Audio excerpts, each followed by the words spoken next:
श्रीगणेशाय नमः। श्रीगणेशाय नमः। श्रीसरस्वत्यै नमः। श्रीसरस्वत्यै नमः।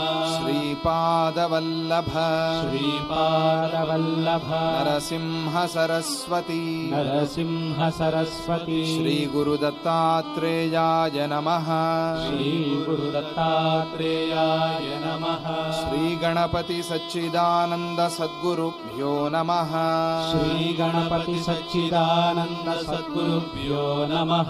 असतो मा सद्गमय असतो मा सद्गमय तमसो मा ज्योतिर्गमय तमसो मा ज्योतिर्गमय मृत्योर्मा अमृतंगमय मृत्योर्मा अमृतंगमय। ओम शांति शांति शांति। ओम शांति शांति शांति। గణపతి దేవుడు మాకు కదలక ఎదలో కలడండి. ఆ గణపతి దేవుడు వేరే ఎవరో కాదండి, మన గురుదేవులు గణపతి సచ్చిదానంద స్వామిజీ వారేనండి. గణపతి దేవుడు గణపతి స్వామి ఇద్దరు వేరే కాదు, ఇద్దరు ఒకటే. కర్ణాటకలో, అందులో కూడా మైసూర్లో ప్రత్యేకంగా ప్రేమగా స్వామిజీ వారిని గణపతి స్వామిಗಳು అని పిలుస్తారు. గణపతి స్వరూపం కదలక ఎదలో కలడండి. ఆ గురుమూర్తి గురుస్వరూపం మన మనస్సులో మన గుండెల్లో ఉంటే చాలు. మనం మొన్న చెప్పుకున్నట్టుగా అన్ని విఘ్నాలు కూడా దాంతోనే పరిహారం అవుతాయి. విఘ్నపు తెరలను విదలించున్, చేటల చెవులు. శూర్పకర్ణ అని పేరు ఆయనకి.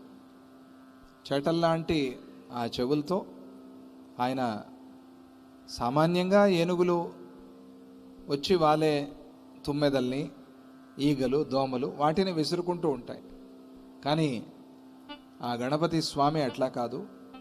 విఘ్నపు తెరలను విదలించున్, విఘ్నమనే ఆ తెరల్ని విదిలించి మనల్ని కాపాడుతారు అని. అలా ఆ స్వామిని ముందుగా మనం తలుచుకుంటూ ఇక జైమిని భారతంలో ప్రవేశిస్తే, నారాయణం నమస్కృత్య నరం చైవ నరోత్తమం దేవీం సరస్వతీం వ్యాసం తతో జయముదీరయేత్. ఓం నమో జైమినయే. ఈ శ్లోకాన్ని మీరు కూడా చెప్పుకోండి. మీకు వచ్చిందే కదా, పిల్లలకు కూడా చెప్పండి, ప్రతిరోజు చెప్పుకోండి. ఇది విద్యకి చాలా ముఖ్యమైన శ్లోకం. విద్య రావాలి అంటే ఈ శ్లోకాన్ని చెప్పుకుని పిల్లలు స్కూల్కి వెళ్ళినా, కాలేజీకి వెళ్ళినా, పిహెచ్డి అయినా ఏదైనా సరే సాధించగలరు. జ్ఞానం కావాలి అన్నవారు జ్ఞానస్వరూపంగా ఉండేటువంటి నారాయణ వ్యాస మహర్షి, సరస్వతి అమ్మవారు వారిని తలుచుకోవటం అనేది సంప్రదాయం. అందువల్ల అందరూ ఒక్కసారి నారాయణం నమస్కృత్య నారాయణం నమస్కృత్య నరం చైవ నరోత్తమం నరం చైవ నరోత్తమం దేవీం సరస్వతీం వ్యాసం దేవీం సరస్వతీం వ్యాసం తతో జయముదీరయేత్. తతో జయముదీరయేత్. ఓం నమో జైమినయే. ఓం నమో జైమినయే. నిన్న లక్ష్మి స్థిరంగా ఉండాలి అని అంటే ఏం చేయాలి అని అడిగినప్పుడు అన్నీ అర్థమయ్యాయి, కానీ సప్త సంతానాలు మనకు అర్థం కాల. సప్త సంతాన విఖ్యాతి జరుగువాడు అని నిన్న ఆ పద్యంలో చెప్పుకున్నాం కదా. సప్త సంతానం అంటే ఏమిటి అంటే దాన్ని తటాకము, నిధి, గ్రామము, దేవాలయము, వనము, ప్రబంధము, పుత్రులు, ఇది వరుస సప్త సంతానం.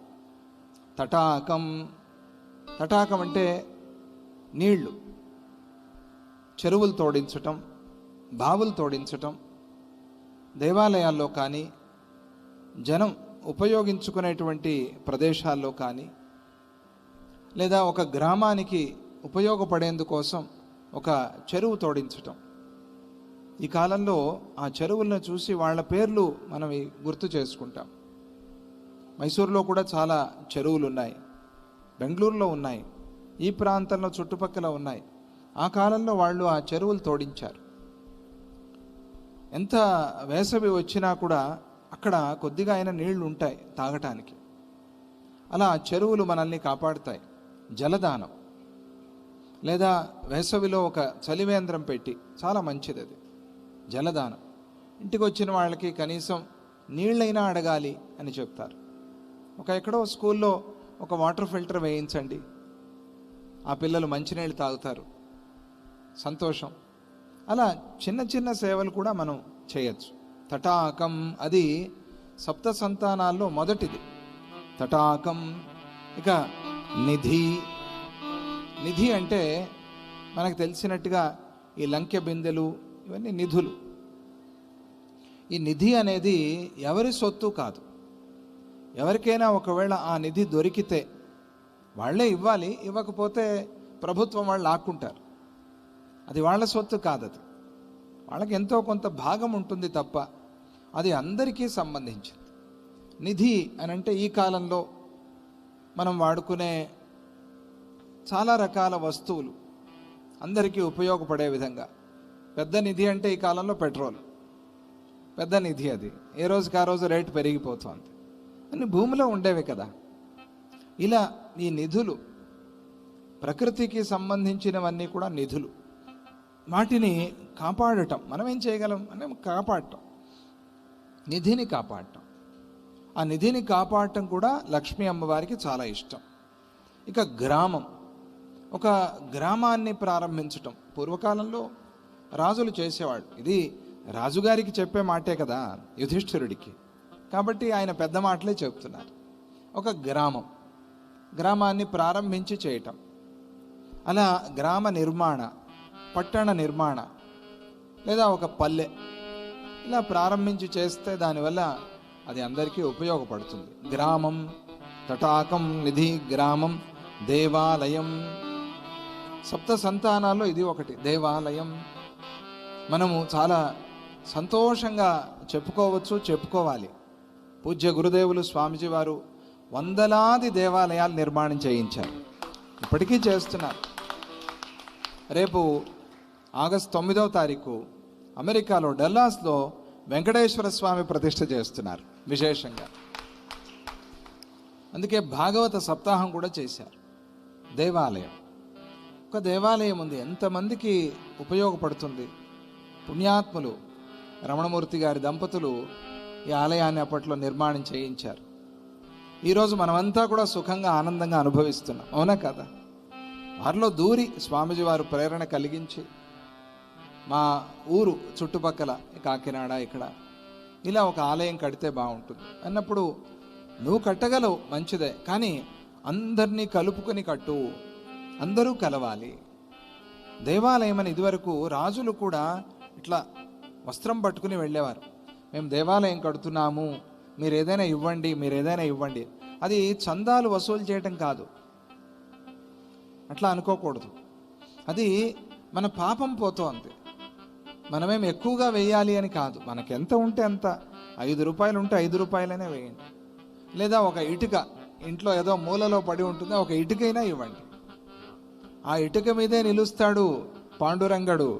అక్కడ ఉండే పాండురంగడు ఇక్కడ ఉన్నాడు, ఇటుక మీద కొలువై ఉన్నాడు.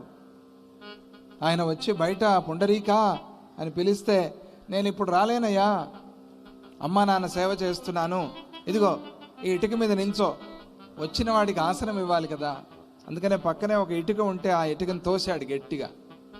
అది ఆ గుమ్మం దాటి బయటికి వెళ్తే దాని మీద నించున్నాడు. జై బోలో పుండరీక వరద స్వామికి జై.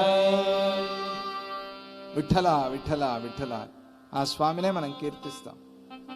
అలా దేవాలయానికి ఏదో ఒక సేవ, ఆ దేవాలయం శాశ్వతంగా ఉంటుంది. భగవంతుడికి ఆలయం కట్టేంత గొప్పవాళ్ళం కాదు మనం, కానీ ఆ స్వామి మనల్ని అనుగ్రహించేందుకోసం మన మీద ఉండే కరుణతో మనం పిలిస్తే వచ్చి అక్కడ ఉంటాడు. వేద మంత్రాలతో ఆయన్ని ఆవాహన చేసి అక్కడ ప్రతిష్ఠ చేస్తాం. అప్పుడు అది సామాన్యమైన ఒక బిల్డింగ్, దేవాలయం అవుతుంది. విశేషం కదా. మనది ఇల్లు, అక్కడ స్వామి ఉన్నాడు కాబట్టి అది దేవాలయం, మందిరం. దాన్ని కాపాడుకోవాలి. మన వీధిలో ఉండే దేవాలయానికి ప్రతిరోజు వెళ్ళాలి, లేదా కనీసం వారానికి ఒకసారి వెళ్ళాలి, కనుక్కోవాలి ఆలయం ఎలా జరుగుతోంది అని. లేదా చాలా పెద్ద పెద్ద దేవాలయాలు జీర్ణించుకుపోతున్నాయి. ఎంత కష్టపడి కట్టారో వాళ్ళు ఆ కాలంలో ఆ రాజులు. అక్కడికి వెళ్ళి ఆ శిల్ప నైపుణ్యం కానీ, లేదా వాళ్ళు చేసిన అక్కడ వ్యవస్థ కానీ చూస్తే ఎంత ఆశ్చర్యం వేస్తుంది, ఎంతో సంతోషం వేస్తుంది. అయ్యో అవన్నీ ఇప్పుడు లేవే అని అనిపిస్తుంది. మనం చాలా చిన్న గుడి అని అనుకుంటాం, దాన్నే ఊళ్ళో వాళ్ళందరూ చేరి బాగు చేయాలి, ఆ దేవాలయాన్ని కాపాడుకోవాలి. వెళ్ళి అక్కడ అర్చకుడిని అడగాలి, మేనేజ్మెంట్ని అడగాలి, ఎలా జరుగుతోంది ఆలయం, ఎలా నడిపిస్తున్నారు, ధూపదీప నైవేద్యాలు ఎలా జరుగుతున్నాయి కనుక్కోవాలి. మన బాధ్యత అది. సప్త సంతానాల్లో ఒకటి ఇది దేవాలయం. ఇక వనం. వనం అంటే వనాన్ని మనం ఎలాగూ పెంచలేం ఈ కాలంలో. వనం అప్పట్లో పెంచారు, దాన్ని కాపాడుకోవాలి. వనం అంటే ఉద్యానవనం, ఒక చిన్న పార్క్, దాన్ని ఏర్పాటు చేసి ఉంటారు ఎక్కడో. ఒక్కొక్క ఏరియాకి ఒక్కొక్క పార్క్ అని ఉంటుంది కదా. అక్కడ ఆ చెట్లకి నీళ్లు పోయటం. ఎప్పుడు కంప్లైంట్ చేస్తూ ఉంటాం, గవర్నమెంట్ వాళ్ళు ఏం చూడట్లేదని. ఏం మనం నీళ్లు పోస్తే చెట్టు కాదంటుందా? నాకు గవర్నమెంట్ వాడే పోయాలి అంటుందా? అన్నది కదా. మనం ఎందుకు ఎదురు చూడాలి వాళ్ళ కోసం? మనమే నీళ్లు పోద్దాం.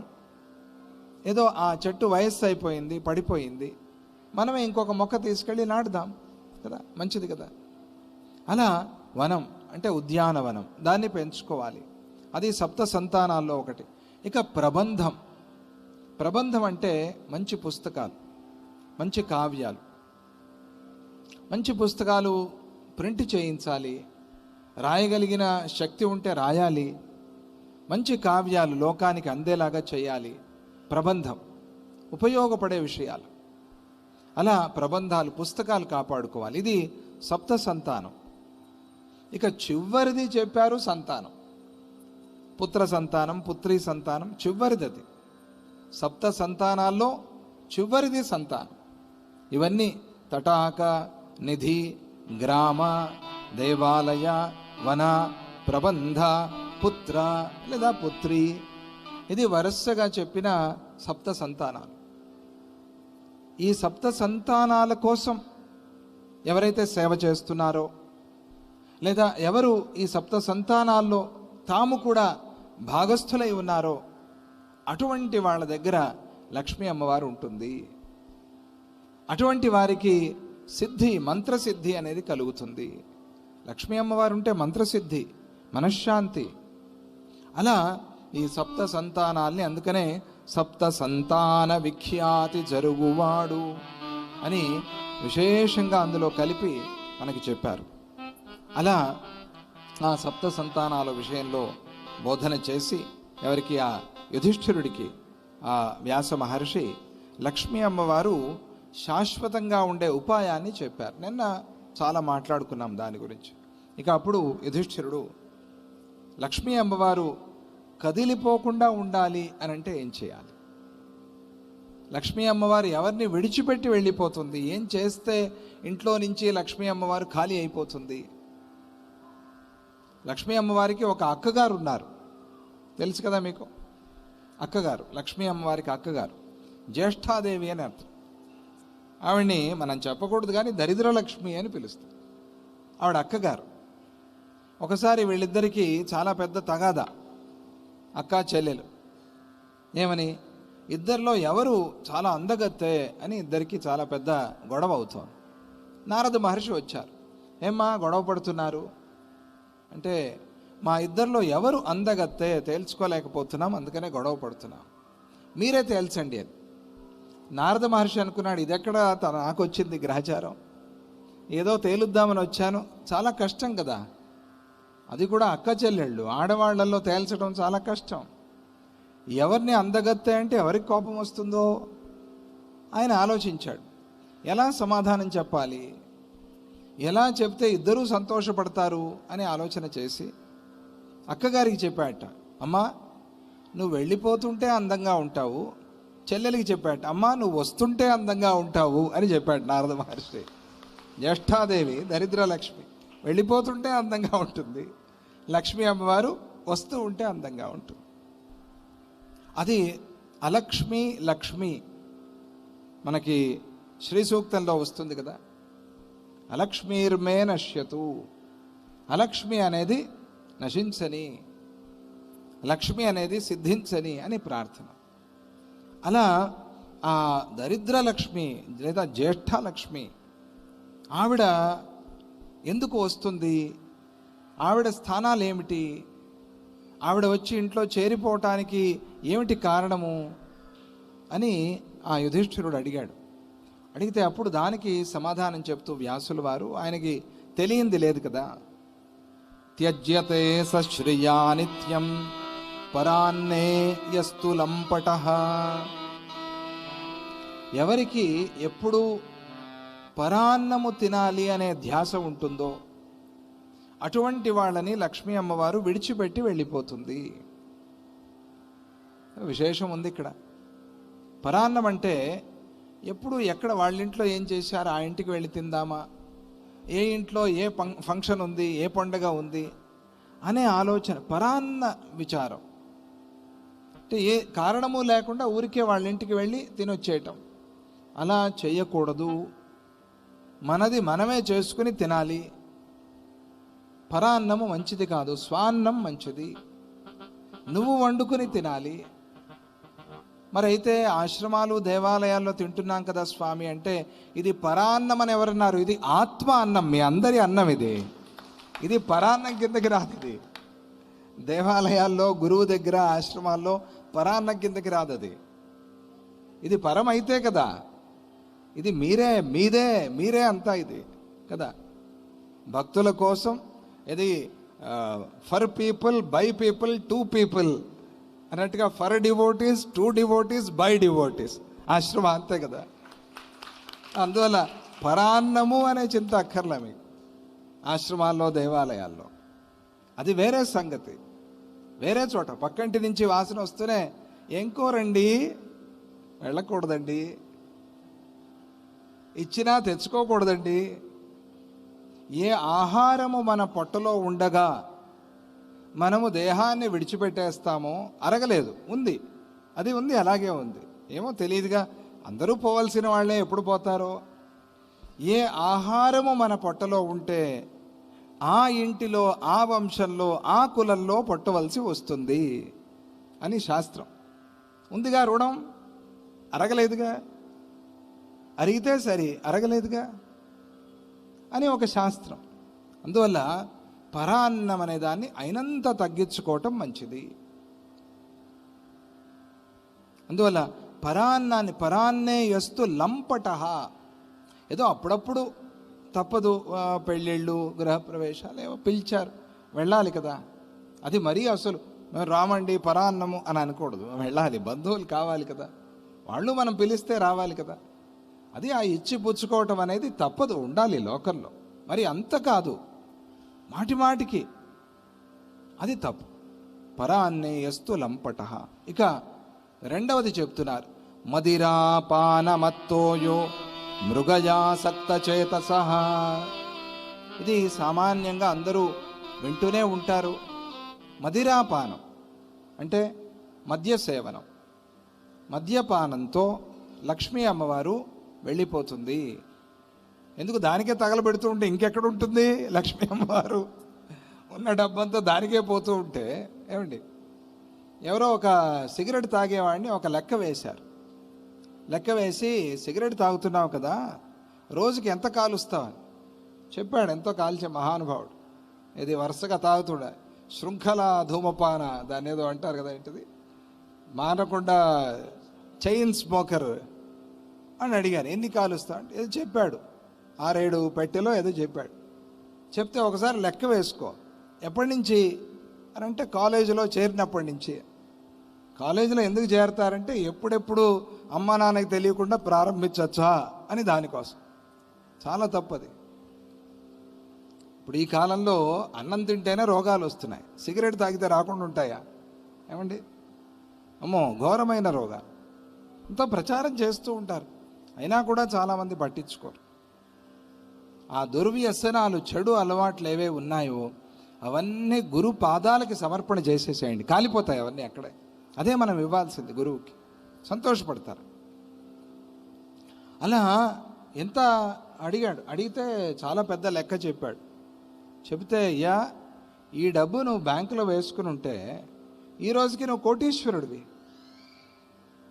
అలా అని ప్రతిదానికి లెక్క వేయటానికి అవ్వదు ఏమండి. ఈరోజు అన్నం మానేస్తే 10 ఏళ్ల తర్వాత కోటీశ్వరుడు అవుతాను, అలా కాదు. అది మంచిది, అది ఆరోగ్యానికి, ప్రాణానికి.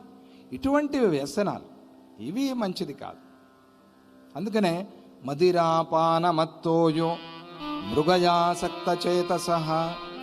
మృగయ అంటే వేట.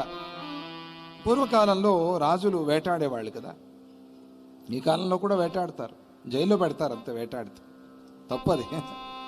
వాళ్ళు పూర్వకాలంలో వాళ్ళకి అధికారం ఉన్నా కూడా, రాముడు ఒక మాట అంటాడు రామాయణంలో, తనకు అధికారం ఉంది, రాజు వేటాడొచ్చు, అయినా కూడా నాకు నచ్చని పని అని అంటే ఈ వేట అని అంటాడు రాముడు.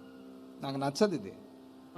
ఎందుకు మన ఆనందానికి వాటి వెంట పడి వాటిని వెళ్ళి వేటాడి వాటిని చంపి ఏమొస్తుంది, ఇది ఇంత నాకు ఇష్టం లేదు.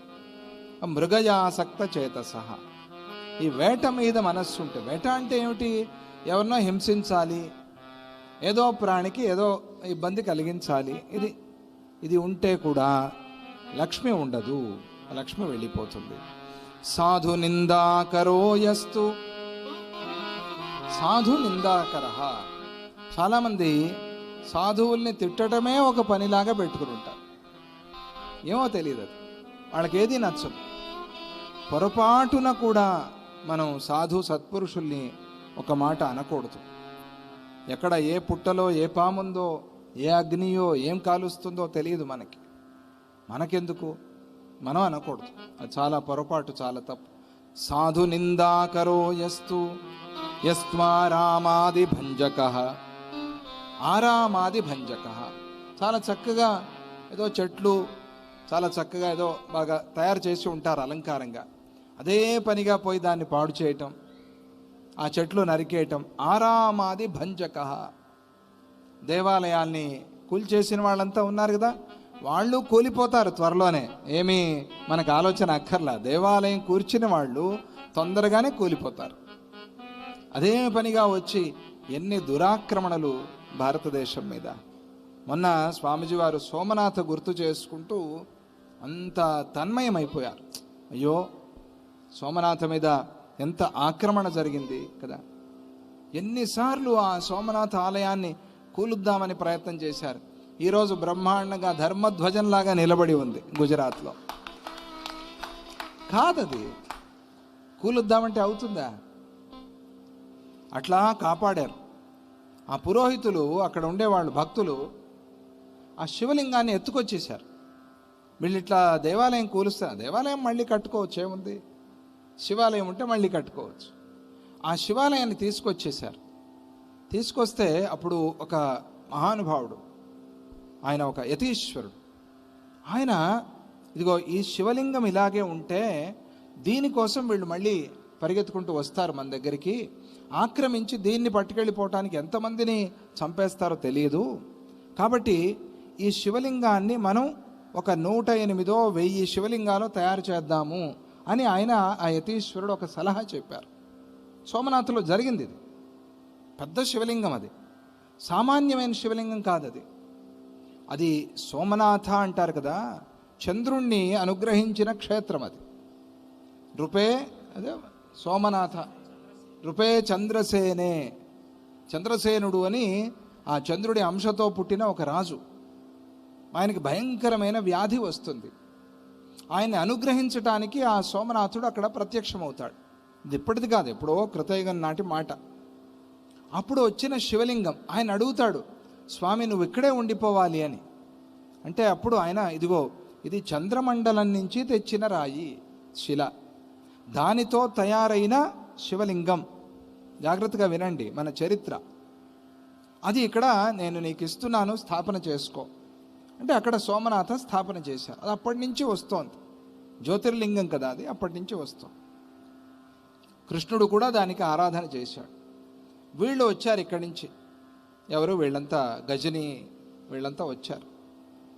ఆ తర్వాత ఔరంగజేబు వీళ్ళంతా కూడా ఆక్రమణలు అవన్నీ ప్రారంభించారు. వెళ్ళి ఆ ఆక్రమణల్లో వీళ్ళు దేవాలయాన్నంతా కూల్చేస్తే ఆయన ఆ శివలింగాన్ని తీసుకెళ్ళిపోయి దాన్ని విభాగాలు చేసి అన్ని రాష్ట్రాలకి పంపించారు. చూడండి మహానుభావుడు. అన్ని రాష్ట్రాలకి పంపించిన వాటిలో ఒక 11 శివలింగాలు. అవి ఎట్లా ఉంటాయంటే నర్మదా బాణలింగాల్లాగా ఉంటాయి. 11 శివలింగాలు చిన్న చిన్న ఇంత, అంటే అవన్నీ ముక్కలు చేసేసారుగా, ఒక చోట ఉంటే మళ్ళీ ఇబ్బంది అని. ఆ 11 కూడా ఒక వేద విద్వాంసుడి దగ్గరికి వచ్చి చేరుకున్నాయి. అది కంచి పరమాచార్య వారి ద్వారా అట్లా వచ్చి ఇక్కడికి చేరుకుంది. ఎప్పటిదో చరిత్ర అది. ఆ శివలింగాలు ఆయన మొన్న మైసూరు ఆశ్రమానికి తీసుకొచ్చి పూజ్య స్వామిజీ వారి చేత అక్కడ అర్చన చేయించుకుని వెళ్ళాడు ఆయన, సోమనాథ. అది చూస్తే దాన్ని టాటా సైన్స్ ఉంది కదా అక్కడ మన బెంగళూరులో, అక్కడికి తీసుకెళ్ళి ఇచ్చారు, రీసెర్చ్ సెంటర్ తీసుకెళ్ళి ఇస్తే వాళ్ళంతా పరీక్ష చేసి, అది ఎట్లా అంటే ఒక శిల ఇంకొక శిల పెడితే లాగుతుంది, మ్యాగ్నెట్ లాగుతుంది, ఆ శక్తి అక్కడ ఉంది. అలా తట్టలో పెడితే చుట్టూ చుడతాయి, ఒకదాని చుట్టూ ఒకటి చుడతాయి. అది తీశారు కూడా వీడియో, తర్వాత చూడండి. అట్లా చుడతాయి అవి. వాళ్ళు పరీక్ష చేసి ఇది ఏమి శిల మాకు తెలియటం లేదు, ఇది భూలోకానికి సంబంధించిన రాయి కాదు అని తేల్చి చెప్పారు. ఎవరు? టాటా సైన్స్ వాళ్ళు. ఇదంతా జరిగింది, వాస్తవం, కల్పిత కథ కాదు ఇది. ఇప్పుడే జరిగింది. వాళ్ళు సర్టిఫికేట్ కూడా ఇచ్చారు. మాకైతే తెలియటం లేదు ఇది ఎక్కడదో అని. అది సోమనాథ. ఇట్లా కొన్ని భంగాలు చేయటానికి, పాడు చేయటానికి, దేవస్థానాలు కూల్చటానికే కొంతమంది వస్తూ ఉంటారు. వాళ్ళు ఏదో ఆనందం, తృప్తి పడతారు, ఏదో కూల్చేశాం అని అనుకుని. కూలేది కాదు, ఇది సనాతన ధర్మము, ఎప్పటికీ కూలందిది, దీన్ని ఎవరు కూడా కూల్చలేరు. కానీ మన ప్రయత్నం మనం చేస్తూ ఉండాలి. ప్రయత్నం అంటే మన సేవ, మన ధర్మానికి మనం సేవ చేస్తూ ఉండాలి. అప్పుడు అది నిలబడుతుంది శాశ్వతంగా. అది మనకి భగవంతుడు ఇచ్చిన ఒక బాధ్యత, ఒక అవకాశం, ఆ ధర్మాన్ని నిలబెట్టుకునేందుకోసం. చూసారా? అందువల్ల ఆరామాది భంజక, ఆ పని ఎప్పటికీ చేయకూడదు. ఆలయము, ఆరామము మంచిగా పాపం వాళ్ళు ఏదో కట్టుకున్నారు, అవన్నీ పిల్లలు బీచ్ల్లో కాలు ఇట్లా పెట్టి దానిపైన ఒక గూడులాగా కడుతూ ఉంటారు. దాన్ని కూడా కూల్చకూడదు. వాళ్ళు ఏదో కట్టుకున్నారు, దాన్ని వాళ్ళు కూల్చొచ్చు, మనం కూల్చకూడదు. అంత నియమం ఉంది శాస్త్రంలో. ఎవరు కట్టుకున్నా కూడా దాన్ని కూల్చరాదు, చాలా పొరపాటు. ఇక తస్కర కాంచనాదీనాం ధాతూనాంచ తథా నృప రసానాంచైవ ధాన్యానాం పుస్తకస్యాపహారకః. దొంగతనం, అది ఏ దొంగతనమైనా సరే, ఎవరు దొంగతనం చేస్తున్నారో వారిని లక్ష్మి విడిచిపెట్టి వెళ్ళిపోతుంది. ఉన్నట్టుగా కనిపిస్తుంది కానీ ఉండదు. అది వచ్చినట్టుగా కనిపిస్తుంది, వచ్చినది దానికి రెట్టింపు వెళ్ళిపోతుంది. తస్కర కాంచనాదీనాం. ఇక దొంగతనాల్లో బంగారము, వెండి లాంటి లోహాలు దొంగతనం చేస్తే దానికి పెద్ద శిక్ష చెప్పారు. అలాగే దానికి వచ్చే పాపం కూడా చాలా పెద్దగానే ఉంటుంది. ధాతూనాంచ తథా నృప. ధాతువులు, కొన్ని వస్తువులు, మన ఔషధులకి పనికి వచ్చేటువంటి వస్తువులు, అవి కూడా దొంగతనం చేయకూడదు. ఇక రసానాంచైవ ధాన్యానాం. ధాన్యము కూడా దొంగతనం చేయకూడదు. ఎవరికి ఎగ్జంప్షన్ అంటే దొంగతనం విషయంలో అది కూడా చెప్పారు. ఎవరికి ఎగ్జంప్షన్? బాగా ఆకలిగా ఉండి ఆ ఆకలి తీర్చుకోవటానికి. ఏది ఆ ఆకలి? రేపటి ఆకలి కాదు. రేపటి ఆకలి ఈరోజు లేదుగా నీకు, ఈరోజు ఉందా? అంటే నాకు రేపు ఆకలి వేస్తుందేనేమో అని ఇప్పుడే తినేవాళ్ళు ఎవరైనా ఉన్నారా అండి లోకంలో? లేదు. ఈరోజు ఆకలి, ఇప్పటి ఆకలి తీర్చుకోవటానికి ఎవరైనా ఆకలి తట్టుకోలేక ఒకవేళ ఆ ఆహార పదార్థము తీసుకుంటే దాంతో ప్రాణము నిలిచింది కాబట్టి అటువంటి వాళ్ళకి దోషము లేదు, వాళ్ళకి శిక్ష కూడా లేదు. ఎవరైనా పొరపాటున ఏదైనా ఆహారం దొంగతనం చేశారు అని తెలిసిందనుకోండి, ఏమనద్దు, పాపం వాళ్ళ ప్రాణాలు నిలిచాయి, ఆకలి తట్టుకోలేక, వాళ్ళకి పాపం లేదు.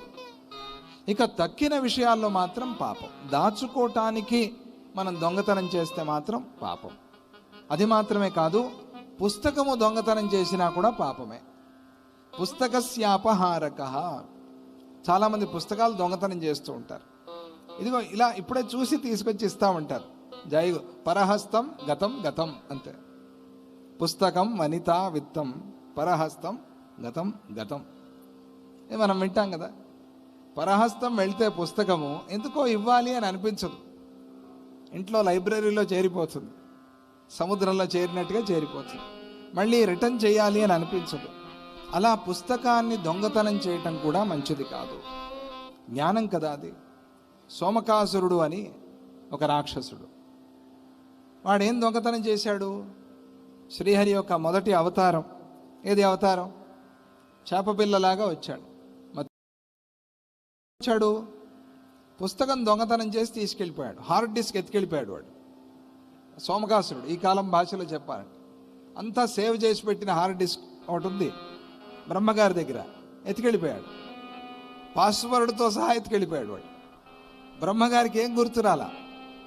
ఆయన ఓపెన్ చేస్తే ఏమి లేదు అక్కడ, కంప్యూటర్లో ఖాళీ. ఆయన వచ్చి హరిని పట్టుకున్నాడు. అయ్యా నా కంప్యూటర్ బంద్ చేయట్లేదు అన్నాడు. ఏమైంది ఉండి చూస్తానంటే ఓహో ఎవరో దొంగిలించేశారు. పుస్తకస్యాపహారక. వాడి కోసం ఆయన చేపపిల్లలాగా అవతరించి సత్యవ్రతుడి దగ్గర చేరి అట్నుంచి మళ్ళీ సముద్రంలోకి చేరి అక్కడ ఆ సోమకాసురుని సంహరించి ప్రళయకాలంలో వాళ్ళు ఆ ఋషులు, ఆ సత్పురుషులు, ఆ భక్తులు వాళ్ళందరినీ కూడా ఆ పడవలో ఎక్కించుకుని వాళ్ళని ఉద్ధరించినటువంటి అవతారం మత్స్యావతారం. జై బలో మత్స్యావతార మూర్తికి జై. పుస్తకాన్ని దొంగతనం చేయటం కూడా మంచిది కాదు. దాంతో కూడా లక్ష్మీ అమ్మవారు వెళ్ళిపోతుంది. కర్మ విపాకం అని ఒక గ్రంథం, అది చాలా కొంచెం విచిత్రంగా ఉంటుంది. అది దొరుకుతుంది, దొరికితే చదవద్దు. నేను సజెస్ట్ చేసేది చదవద్దు, ఎందుకంటే వేరేగా అర్థం అవుతుంది, మీరు సరిగ్గా అర్థం చేసుకోలేదు. కర్మ విపాకము అంటే కర్మ పండితే ఏమవుతుంది అని. ఇప్పుడు బియ్యము నీళ్లలో వేసి ఉడకబెడితే ఏమవుతుంది? అన్నం అవుతుంది కదా, సున్నం కాదు కదా, అన్నమే అవుతుంది కదా. అలాగే కర్మ పండితే ఏమవుతుంది అంటే ఫలం, పుణ్యమో పాపమో అలా మారుతుంది. అలా మారిన కర్మ మనకి ఎటువంటి జన్మనిస్తుంది, మనకి ఎంత ఆయుస్సునిస్తుంది అనే విచారాలన్నీ కూడా అక్కడ చెప్తారు. అక్కడ ఆ కర్మ విపాక గ్రంథంలో ఒక మాట ఎవరైనా అలా ఉంటే బాధపడద్దు.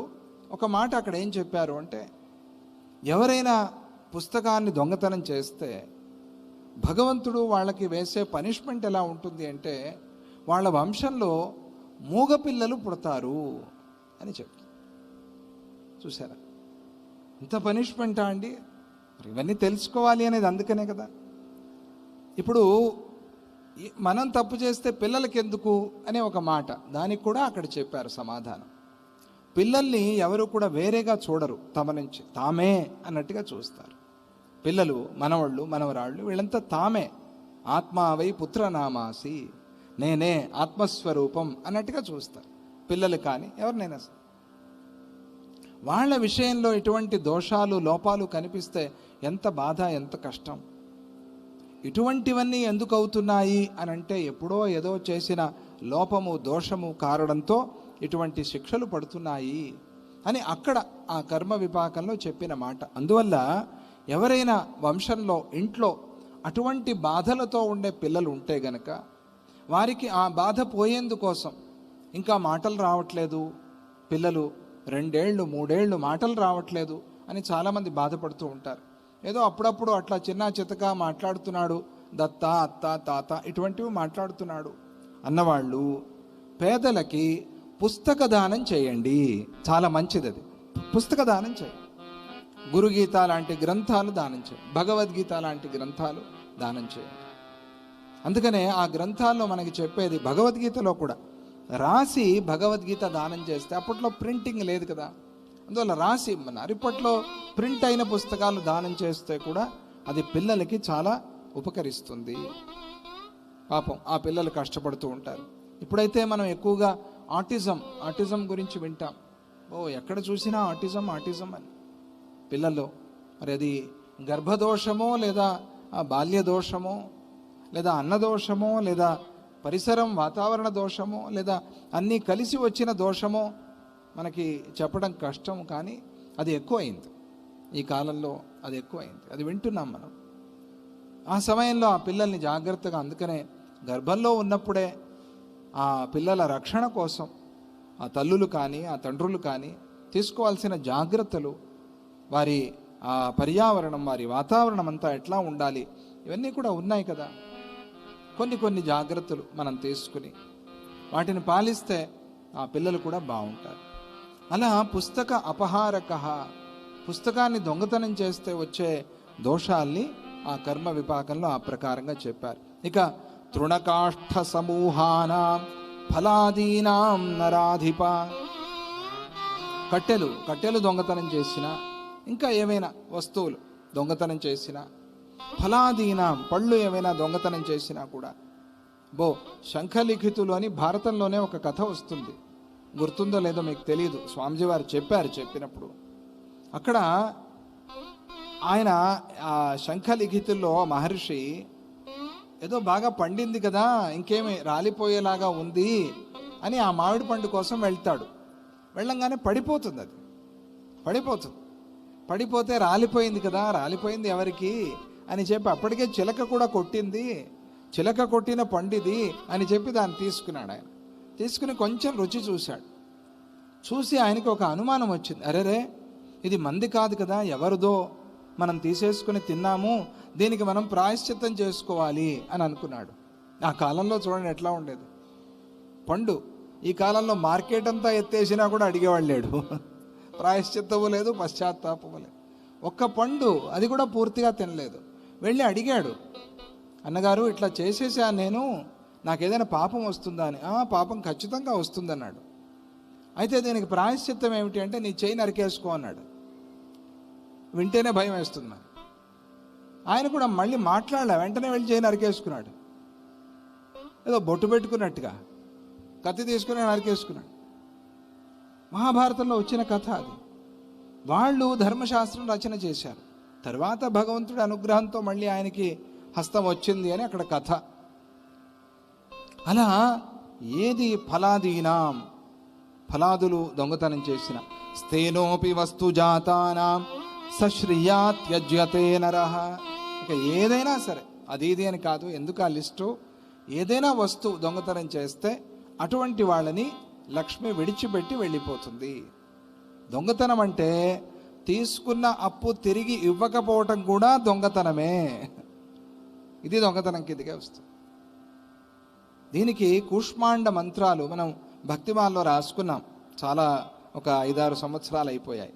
మళ్ళీ దొరికితే చదవండి ఒకసారి. అందులో అప్పు చేసి తీర్చకుండా పైకి వెళ్ళిపోయిన వాడిని యముడు అడుగుతాట, నువ్వు అక్కడ అప్పు చేసావు కదా, తీర్చావా అని అడుగుతాట. తీర్చలేదు, వెళ్ళి తీర్చిరా అంటాడు.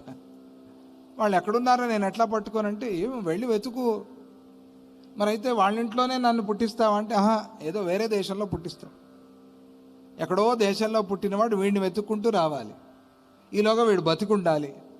అప్పిచ్చినవాడు వాడిని వెతుక్కుంటూ వచ్చి వాడికి అప్పు తీరకపోతే అంతే ఇంకా. అందుకనే ఆ రుణగ్రస్తుడై ఎప్పుడూ కూడా ప్రాణాలు విడిచిపెట్టకూడదు. ఆ రుణాన్ని తీర్చుకునే ఒక ప్రయత్నం చేయాలి. అందువల్ల అది ఇది అనేది ఇంకా చెప్పాల్సిన పని లేదు. వస్తుజాతానాం సశ్రియా త్యజ్యతే నరః. అటువంటి వాడిని శ్రియా అమ్మవారు విడిచిపెట్టేస్తుంది. అటువంటి వాడు ఆ లక్ష్మీ అమ్మవారి చేత విడిచిపెట్టబడతాడు. అందువల్ల జాగ్రత్తగా ఉండాలి. ఇవి రెండూ కూడా వ్యాస మహర్షి యుధిష్ఠిరుడికి చేసిన ఉపదేశాలు.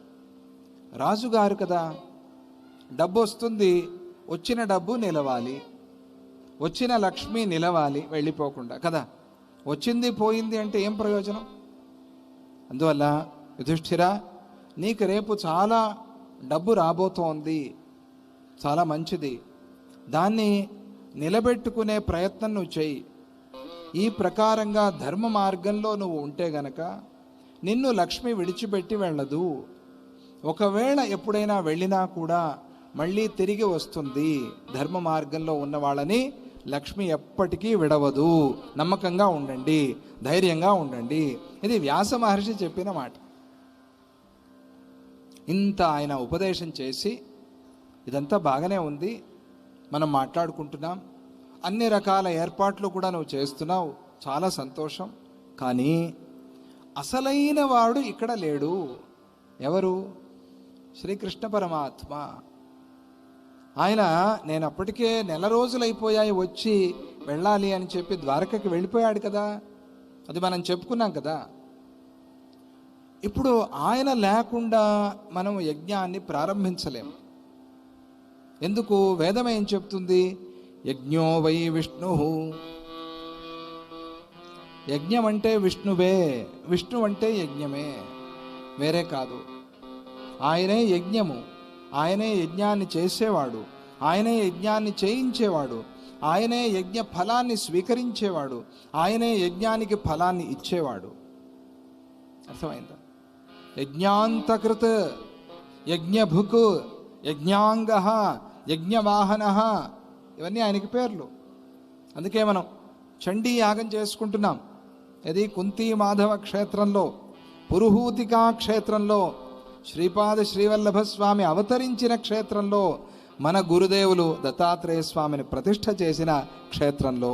ఎంత విశేషం యజ్ఞం. అందుకనే చండీ యాగము అని పేరు. చండీ యాగం అది. ఒకరోజు ఒక అరగంట సేపు చేస్తాం హోమం. ఒక దీర్ఘంగా ఇట్లా ఒక సప్తాహం, ఒక 10 రోజులు, లేదా ఒక మండలం, ఒక సంవత్సరం కూడా చేసేవి కొన్ని యజ్ఞాలు ఉన్నాయి. అటువంటి వాటిని యాగము, యజ్ఞము అని పిలుస్తారు. చండీ యాగం, చండీ యాగం చేస్తున్నాం మనం. ఆయన యజ్ఞస్వరూపుడు కదా కృష్ణ పరమాత్మ. యజ్ఞో వై విష్ణు యజ్ఞ ఏవాంతతః ప్రతిష్ఠతి, యజ్ఞ ఏవ అంతతః ప్రతిష్ఠతి. యజ్ఞమే చివరికి మనతో వచ్చేది, ఆ యజ్ఞమే మనకి ఫలాన్ని ఇచ్చేది, ఆ యజ్ఞమే ఆయనలో ఉన్నది, ఆయన యజ్ఞంలో ఉన్నాడు కదా. పర్జన్యాదన్న సంభవ యజ్ఞాద్భవతి పర్జన్య, యజ్ఞ కర్మ సముద్భవ, భగవద్గీత. అలా ఆ యజ్ఞస్వరూపుడైన కృష్ణ పరమాత్మ దగ్గర లేకపోతే ఎట్లా? ఆయన్ని వెంటనే ఎలాగైనా పిలిపించు. ఈ కాలంలో లాగా మెసేజ్లు పెట్టడానికి లేదు. ఈ కాలంలో పెళ్లి పత్రికలు కూడా వాట్సాప్లో పంపించేస్తున్నారు, వస్తే రాని పోతే పోని అని. ఈ పద్ధతి లేదు పూర్వకాలంలో. వెళ్ళి ఇవ్వటమే గౌరవం, అది మర్యాద కదా. వెళ్ళి ఇవ్వాలి. వాళ్ళు విషెస్ మీకు వాట్సాప్లోనే పంపిస్తారు, అయిపోయి. ఆశీస్సులు వద్దా? అందుకనే ఆలోచన చేశాడు యుధిష్ఠిరుడు. అవునవును, వ్యాస మహర్షి ఎంత మంచి ఉపాయాన్ని చెప్తున్నారు. ఇప్పుడు కృష్ణ పరమాత్మని పిలిపించి దగ్గర పెట్టుకోమని చెప్తున్నారు. కృష్ణుడు వస్తే గనక యజ్ఞానికి ఎటువంటి విఘ్నము లేకుండా జరిగిపోతుంది. అయోధ్య, అయోధ్య అంటే ఎవరు దాన్ని యుద్ధం చేసి గెలవలేరు. అయోధ్య యోద్ధుం అశక్య అయోధ్య. దాని మీద యుద్ధం చేసి గెలవాలి అనుకుంటే లాభం లేదు. భక్తితో ప్రేమతో గెలవవచ్చు, కానీ యుద్ధంతో ఎవరు గెలవలేరు. అయోధ్య, మథుర. ఆహా, మథుర. ఎవరెవరు వెళ్ళారండి మథురకి? చాలామంది వెళ్ళారు, చాలా సంతోషం. మథుర, మథుర కృష్ణ పరమాత్మ. మథుర గురించి మనం వరాహ పురాణంలో ఒక వారం రోజులు చెప్పుకున్నాం. అంత ఉంది మథుర గురించి వరాహ పురాణం, అంత విషయం ఉంది. మథుర గురించి అబ్బా అబ్బా అబ్బా ఎంత వర్ణించారో, ఎంత బ్రహ్మాండంగా. మథుర. ఇక మాయా. మాయా అంటే హరిద్వార్. హరిద్వార్ ఎవరెవరు వెళ్ళారు? ముందే చేయెత్తేశారు. హరిద్వార్ వెళ్ళాం. మాయా అని మాయాపురి అనే పేరు. అక్కడ మాయా అమ్మవారు, మాయాదేవి ఉంది. మానసాదేవి కూడా ఉంది. అంత విచిత్రం. చండీ అమ్మవారు కూడా ఉంది హరిద్వార్. మాయా మానస, చూసారా? మాయా మానస అంటే మనస్సులో మాయ. ఆ మాయ పోవాలి అంటే చండీ అమ్మవారి అనుగ్రహం. హరిద్వార్, గంగా, ఇవన్నీ కూడా అక్కడ ఉన్నాయి ఆ హరిద్వార క్షేత్రం. మాయా. ఇక కాశీ. కాశీ ఎవరెవరు వెళ్ళారు? కాశీ వెళ్ళని వాళ్ళు చాలా అరుదు, దాదాపు అందరూ వెళ్ళే ఉంటారు. కాశీ, కాశీ, కాశీ, కాశీ. కాశీ అంటే చాలు, నామోచ్చారణతో ఫలాన్ని ఇచ్చేటువంటి క్షేత్రం కాశీ. ఇరికే ఇక్కడ కూర్చొని అహం కాశీం గమిష్యామి, నేను కాశీ వెళతాను అనుకుంటే చాలు, మనసు కాశీ వెళ్ళిపోతుంది. ఒకసారి మానసికంగా వెళ్ళిరండి కాశీకి. ఆ గంగ చూసి, ఆ కాలభైరవుడిని దర్శనం చేసుకుని, ఆ విశాలాక్షి అమ్మవారిని, ఆ అన్నపూర్ణ మాతని దర్శనం చేసి, ఆ కాశీ విశ్వేశ్వరుని దర్శనం చేసుకుని, ఒకసారి ఆయనకి ఎవరు ఆపరు కాబట్టి ఒక కలశం నీళ్లు పోసి, మీ ఇష్టం ఎన్నైనా అలంకారాలు చేసుకుని, మనస్సులో ఎవరు ఆపుతారు? చలో చలో ఎవరు ఉండరు అక్కడ చలోకి. మనస్సులో మానసిక పూజ. వెళ్ళిన క్షేత్రాన్ని మానసికంగా ప్రతిరోజు గుర్తు చేసుకోవాలి, అలా మనస్సులో పెట్టుకోవాలి ఆ క్షేత్రం గురించి. ప్రతిరోజు అనుష్ఠానాల్లో ఈ క్షేత్రాలన్నీ కూడా తిరిగి రావాలి. ఒకసారి అలా ఇంత తొందరగా అయిపోతుంది, క్షణాల్లో అయిపోతుంది. అయోధ్య, మథుర, మాయా, కాశీ, కాంచీ. కాంచీ ఎవరు వెళ్ళారు? చాలామంది వెళ్ళారు. కంచి కామాక్షి అమ్మవారు అద్భుతం. అమ్మవారు అభిషేకం చేస్తూ ఉంటే, అలా చూస్తూ ఉంటే అమ్మవారు మాట్లాడుతుంది ప్రత్యక్షంగా. ఒక అమ్మవారు, కదలాడే అమ్మవారు కూర్చుని అభిషేకం చేయించుకుంటే ఎలా ఉంటుంది, అలా ఉంటుంది అమ్మవారి అభిషేకం.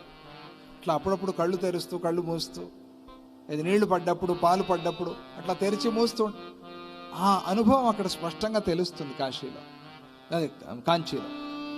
ఇక అవంతిక. అవంతిక అంటే ఉజ్జయిని.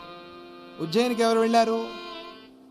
తొందరగా వెళ్ళిరండి, ప్లాన్ చేసుకోండి ఈసారి. ఉజ్జయిని.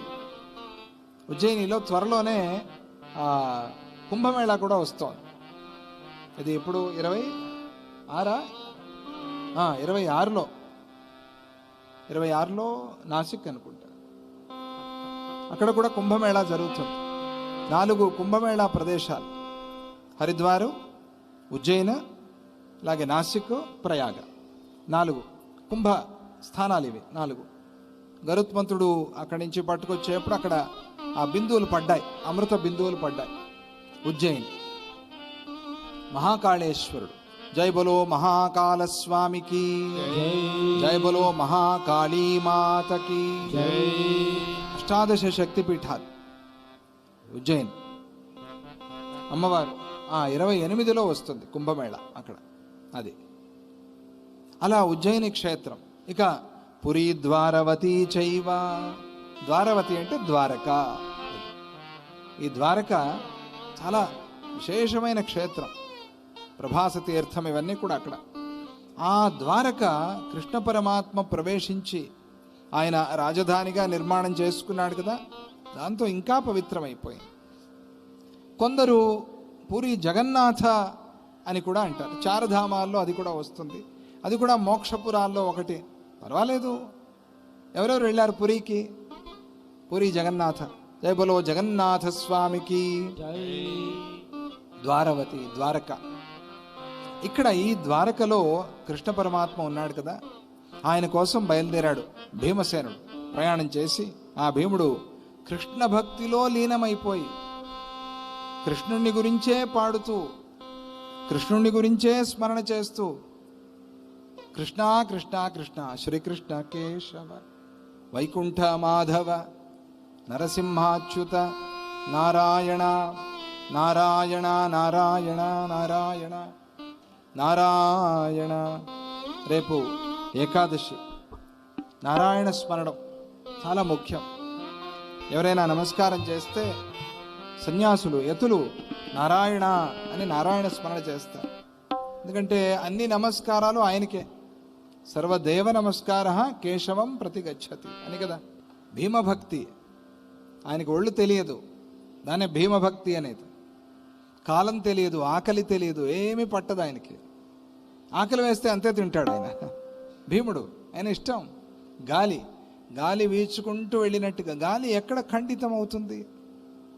గాలిని ఎవరు ఆపగలరు? వాయుదేవుడు ఆయన, వాయుపుత్రుడు వాయుదేవుడు. అట్లా గాలి వీచినట్టుగా వీచుకుంటూ వెళ్ళిపోయాడు. హస్తిన నుంచి ద్వారకకి భీమసేనుడు వెళ్ళి నేరుగా ద్వారక చేరాడు. చేరితే అక్కడ ఎవరు ఆపుతారు ఆయన్ని? భీముడిని ఆపేదేవారు. అంత ధైర్యం ఎవరికి ఉంది? నేరుగా వెళ్ళాడు. నేను వచ్చాను ద్వారపాలకులతో చెప్పాడు, అనుమతి కూడా అడగలే, లోపలికి వెళ్ళిపోతున్నాడు అంత. ఎవరు ఆపల, నేరుగా కృష్ణుడి అంతఃపురం దగ్గరికి వెళ్ళిపోయాడు ఆయన. అక్కడ అది మధ్యాహ్నం భోజనం చేసే సమయం. కృష్ణ పరమాత్మ లోపల భోజనం చేస్తున్నాడు. అక్కడ ఆ దృశ్యం ఎట్లా ఉంది అంటే, ఈ కాలంలో ఆ సీన్ ఎట్లా ఉంది అంటే, కృష్ణ పరమాత్మ మధ్యలో కూర్చుని ఉంటే అది సామాన్యమైన భోజనం కాదు. అది చప్పన్ భోగ్ అంటారు, విన్నారు కదా. దాన్ని చాలా స్పష్టంగా జైమిని భారతంలో జైమిని మహర్షి వర్ణించారు. చుట్టూ అష్టమహిషులు, అమ్మ కూడా ఉంది, ఎవరు? దేవకీ మాత, ఆవిడ కూడా ఉంది. వీళ్ళందరూ కలిసి ఆయనకి వడ్డిస్తున్నారు. ఆయన ఒక పెద్ద పళ్ళెం, ఒరిస్సాలో ఉంటుంది పెద్ద పళ్ళెం, ఇట్లా అన్ని కూరలు, ఆ పెద్ద పళ్ళెం చప్పన్ భోగ్ అని. చప్పన్ భోగ్ చాలా తక్కువ, ఇక్కడ 64 చెప్పారు. 64 రకాల పదార్థాలు ఎలా ఉన్నాయి అని అంటే, మనం చెప్పుకున్నాం కదా తెలుగు పద్యాలు చాలా బాగుంటాయండి, అక్కడ ఆ పదార్థాల్లాగానే అంత రుచికరంగా ఉంటాయి అని. అక్కడ కృష్ణుడి బంధు ఉండే పదార్థాలు ఎంత రుచిగా ఉన్నాయో మన తెలుగు పద్యాలు ఇంకా రుచిగా ఉంటాయి. అది దాన్ని అనుభవించాలి అంతే. చప్పట్లో దాంటి తెలుగుకి, నాకు కాదు, తెలుగుకి. చదవలేదు అని అర్థం, చదవాలి. ఈ కాలంలో స్కూల్లో లేవు, స్కూల్లో చెప్పే పరిస్థితి పోయింది, కరికులం అంతా మారిపోయింది. మనం ఇంట్లోనే చెప్పాలంత. బా ఇంత వైభవమా అని. ఎప్పుడు ఇంగ్లీష్ ఉంటుంది, ఇంగ్లీష్ వద్దన్లా, ఇంగ్లీష్ అది బతుకుతారు. కానీ మన భాష మీద మనకి ఆ రుచి, ఆ ప్రేమ ఉండద్దా? దాన్ని ఆయన అక్కడ చూపించి ఆ పదార్థాలన్నీ కూడా ఎంత అద్భుతంగా వర్ణిస్తున్నారు చూడండి. మన కంటి ముందు కనిపించాలి ఆ పదార్థాలని. కృష్ణుడు ముందు వడ్డించిన పదార్థాలు మనకు కనిపించాలి. ఆకలేసి పరిగెత్తుకుంటూ అన్నపూర్ణ మందిరానికి వెళ్ళిపోవాలి మీరు, అంత బాగా రాశాడు ఆయన. వింటేనే ఆకలి వేస్తుంది మనకి, అంత బాగా రాశాడు. ఏమంటున్నాడు? మెత్తనై మిలమిల మెరయు రాజా అన్నంబు. మెత్తగా ఉండే, ఇది పూలలాగా ఉండే అన్నముట, మిలమిల మెరుస్తోందిట అన్నం. మెత్తనై మిలమిల మెరయు రాజా అన్నంబు. రాజా అన్నం ముందు ముఖ్యం కదా. రాజా అన్నం అంటే ఇప్పుడు ఈ కాలంలో కూడా మనకి కర్ణాటకలో దొరుకుతుంది. దాన్ని ఇది వరి రాజ బియ్యము, రాజముడి అని శివమొగ్గలో ఇక్కడ కూడా దొరుకుతుంది. రాజముడి అంటారా ఇక్కడ కూడా? ఇక్కడ ఏం పేరు పిలుస్తారో తెలియదు. రాజముడి అంటే అది పాలిష్డ్ కాదు, అది ఎంత దంపుడు బియ్యం, ఎంత కావాలో అంత దంపుడు బియ్యం. దంచితే ఎంత పోవాలో అంత పోతుంది, దానిలో ఉండాల్సిన ఫైబర్ కంటెంట్ అలాగే ఉంటుంది. అందుకనే మెత్తనై మిలమిల మెరయు రాజాన్నంబు నొలుపు పప్పులును సద్యో ఘృతంబు. పప్పులు, రకరకాల పప్పులు తయారు చేసి పెట్టా. సద్యో ఘృతంబు అంటే ఊరికే అలా ఈ అరచేతిలో పెట్టుకుంటే కరిగిపోయేంతటి వాసన, మెత్తగా ఉండే నెయ్యి. డాల్డా కాదు అని అర్థం. ఈ కాలంలో నెయ్యి అనుకుని డాల్డా తింటున్నారు, తినంగానే గొంతు పట్టేస్తుంది. గొంతు పట్టింది అంటే లెక్క డాల్డా అని లెక్క. గోవులు కాపాడుకోవాలి. దత్తాత్రేయ స్వామి సన్నిధిలో ఉన్నాం, సంకల్పం చేసుకుందాం. గోమాత మన భారత జాతికి ఏది విశ్వప్రాణి కాని అని, ఇది మన దేశ ప్రాణి కాదు, విశ్వప్రాణి కాని. గోవు ఒక్కటి కాపాడుకుంటే చాలు, గోవు ఒక్కటి ఉంటే చాలు, అంతా ఉంది. సద్యోఘృతంబు, ఇక అప్పడంబులు, వడియములు, తాలింపులు. ఆహా, కృష్ణ పరమాత్మకి ఇవన్నీ వడ్డించారు ముందు అక్కడ. అప్పడాలకి చాలా మంచి పాత్ర ఉంది అక్కడ. అప్పడంబులు, వడియములు, తాలింపులు, ఇంకా పలుచని నులివెచ్చ పడిదములును. మరి ఎక్కువగా వేడిగా లేవు, ఎక్కువగా చల్లగాను లేవు, అటువంటి పదార్థాలు అక్కడ చేసి పెట్టారు. తర్వాత పులుసు కూరలును బజ్జులు, బజ్జి అంటామే బజ్జులు, పులుసు కూరలును బజ్జులు, తీయ చేరులు, ఇక పంచదారలు, నానవాలు, జున్ను, ఇక పులగంబు, బహువిధంబుల పిండి వంటలు. వాటి పేర్లు చెప్పారండి జైమిని భారతంలో, సంస్కృతంలో. వాటి అనువాదం చేయడం కూడా కష్టం ఈ కాలంలో. ఆ పదార్థాలు ఏమిటో ఈ కాలంలో పిజ్జా, బర్గరు తప్ప ఏమీ తెలియదు. పదార్థం అంటే ఇదే, మ్యాగీ, పిజ్జా, బర్గర్, ఇదే. ఇది తినకూడదు, మంచిది కాదు, ఆరోగ్యానికి మంచిది కాదు. విశేషించి ఆడపిల్లలు అసలు తినకూడదు. అయ్యో స్వామీజీ ఇంత మాట అనేసారే మీరు. విశేషించి 9 నుంచి 16 ఏళ్లలో ఉండే పిల్లలు అసలు తినకూడదు. తర్వాత సరే, ఎందుకు ఈ మాట డాక్టర్ని అడగండి, చెప్తారు. తినకూడదు, మంచిది కాదు, చాలా ప్రమాదకారి. ఎప్పుడో 10 సంవత్సరాలకు ఒకసారి తినండి, పర్వాలేదు. అయ్యో స్వామి ఇంత మాట 10 నిమిషాలకు ఒకసారి తింటూ ఉంటాం మేము, మీరు 10 ఏళ్ళకు ఒకసారి అంటున్నారు. పోని ఒక 6 నెలలకు ఒకసారి ఓకే. మరి అంత తట్టుకోలేకపోయారు మీరు, తినాలి. తినద్దు అమ్మా, వద్దు, మంచిది కాదు, ఆరోగ్యానికి చాలా తర్వాత ప్రభావం చూపిస్తుంది. ఇప్పుడు తర్వాత ప్రభావం చూపిస్తుంది. అందుకనే ఇది పులగంబు, బహువిధంబుల పిండి వంటలు, పాయసంబులు, వడపప్పు, తేనె. వడపప్పు తెలుసండి, పాయసాలు తెలుసు, తేనె తెలుసు, మంచి తేనె, పుట్ట తేనె, అన్ని రకరకాల తేనెలు కూడా ఉన్నాయి అక్కడ. పానకంబులు, సిగరులు, ఫలరసాయనములు, పచ్చళ్ళు గల వంటకములు, పెరుగు, ఇవన్నీ. ఇక ఊరుగాయలు, ఊరగాయ అంటామే, ఊరుగాయలు మొదలుగానుచిత వృత్తి నారగింప చతుర్విధాహారములును. ఇవన్నీ కూడా అక్కడ సిద్ధం చేసి కృష్ణ పరమాత్మ ముందు వాళ్ళందరూ వడ్డిస్తూ ఉన్నారు. వాళ్ళల్లో ప్రత్యేకంగా సత్యభామ. వడ్డించే పని ఆవిడది, ఎవరు దగ్గరికి రావద్దంటుంది, ఆవిడే వడ్డించాలి. ఆవిడకి ఇష్టం అది, కృష్ణుడు అట్లా బాగా చూసుకోవటం. ఒకవైపు ఆవిడ, ఒకవైపు దేవకీ మాత, వీళ్ళిద్దరి మధ్యలో కృష్ణ పరమాత్మ. పరమాత్మ నీకే తెలియాలి, నువ్వు ఆ రోజు ఎట్లా తిన్నావు, వద్దన్నా వడ్డిస్తూ ఉంటారు. వడ్డించి వడ్డించి చాలు చాలు చాలు. కృష్ణ పరమాత్మ కూడా అట్లాగే కూర్చున్నాడు, ఆయనకేం ఇబ్బంది లేదు. సకల భువనాలు ఉదరంలో పెట్టుకున్నాడు అని ముందే చెప్పాడుగా భీమసేనుడు. నా బొజ్జనంటున్నావే నువ్వు, నీ బొజ్జ గురించి మాట్లాడుకుందామా అన్నాడుగా కృష్ణ పరమాత్మ. నీ బొజ్జలోనేగా 14 లోకాలు ఉండేది, మేమంతా నీ బొజ్జలోనేగా ఉంటాము. అయితే నా బొజ్జ పెద్దదా, నీ బొజ్జ పెద్దదా చూసుకోమన్నాడు కృష్ణ పరమాత్మని, అన్నాడు కదా ప్రారంభంలో. ఆ భీముడు అక్కడికి వచ్చినప్పుడు లోపల ఇది జరుగుతోంది. కృష్ణ పరమాత్మ భోజనం చేస్తున్నాడు. ఈయన ఎక్కడా కృష్ణుడు అంటూ వస్తున్నాడు భీముడు. ఆయన రావటం అలాగే వస్తాడు కదా. కృష్ణుడికి వినిపించింది, ఓహో వచ్చాడు బావా, ఒక ఆట ఆడదామా అనిపించింది ఆయనకి. కృష్ణ పరమాత్మకి సైరంధ్రిని పిలిచాడు. ఆమె ఒక అసిస్టెంట్, ఆమె ఒక సేవకురాలు. ఆమెను పిలిచి, నువ్వు వెళ్ళి బయట ఒక అతను వచ్చి ఉంటాడు, చాలా పెద్ద మనిషి, ఆయన కాసేపు ఆగమను అని చెప్పాడు. ఎవరు స్వామి అంటే, ఎవరు కాదు భీముడు. అమ్మో భీముడిని నేను ఆపాలా? ఆపు, పర్వాలేదు, నేనుగా చూసుకుంటా ఇలా అన్నాడు. కృష్ణుడు ఇలా అంటే ఎవరికైనా ధైర్యం వస్తుంది. పంగుం లంఘయతే గిరిం మూకం కరోతి వాచాలం. మూగవాడు మాట్లాడతాడు, కుంటివాడు కొండెక్కేస్తాడు, ఇవన్నీ చెప్పారు కదా. యత్కృపా తమహం వందే పరమానంద మాధవం. ఆయనే అనుగ్రహించి పంపించగానే ధైర్యం వచ్చింది. ఆవిడ బయటకు వెళ్ళింది. వెళ్ళి మీరు కాసేపు ఆగాలి అని.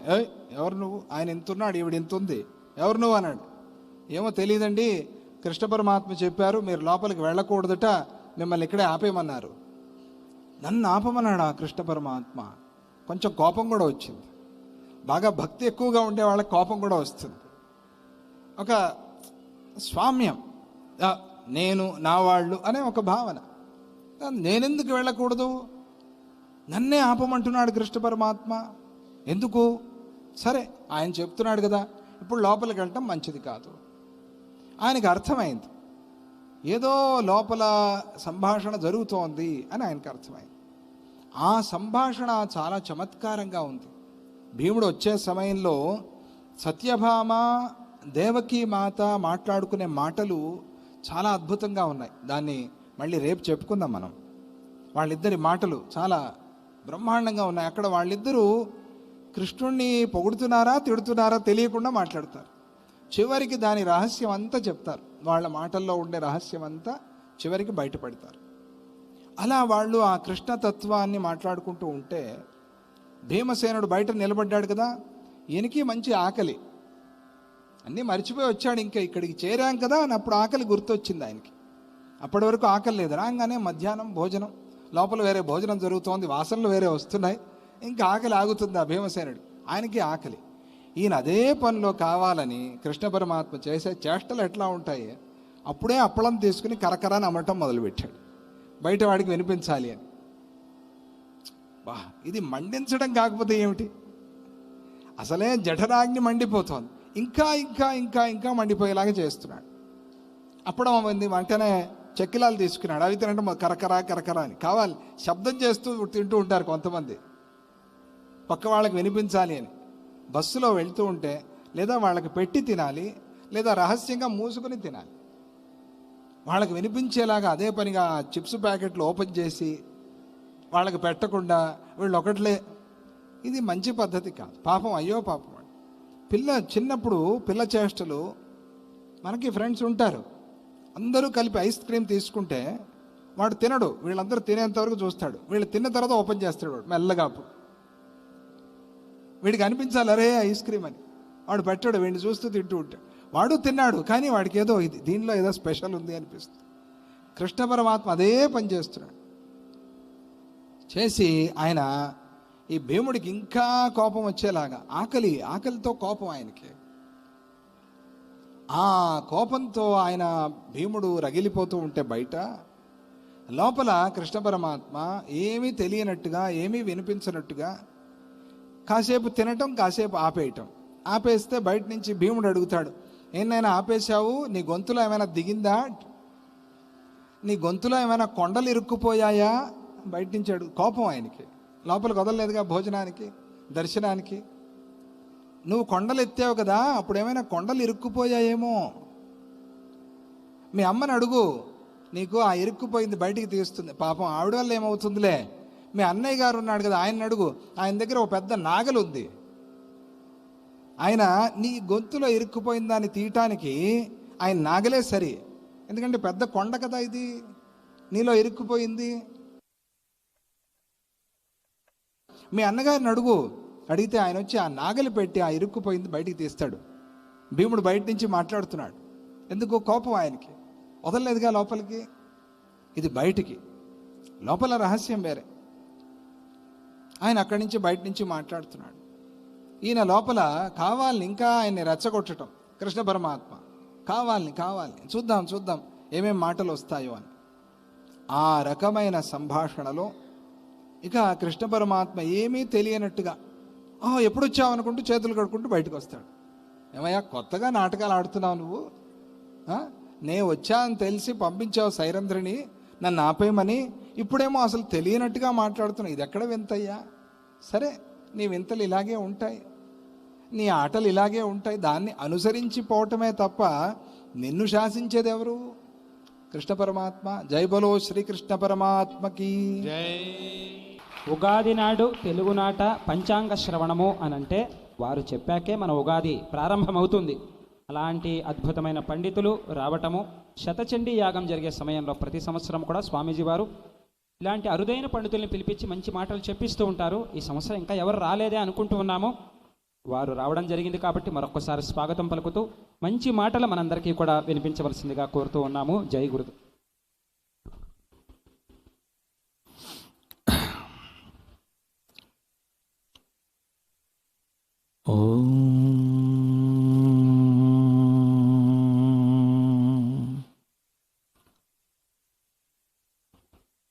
మాలాం కుండీంచడమరుం शूलं शङ्खं सुदर्शनं दधानं भक्तवरदं दत्तात्रेयं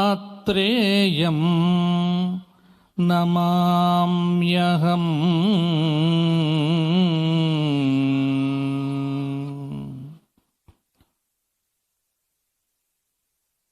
सत्यं विधातुं निजभृत्य भाषितं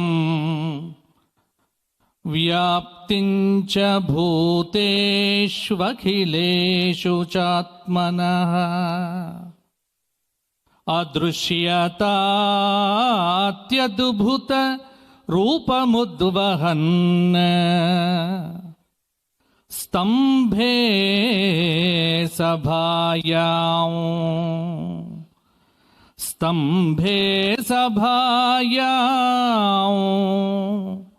न मृगं न मानुषं।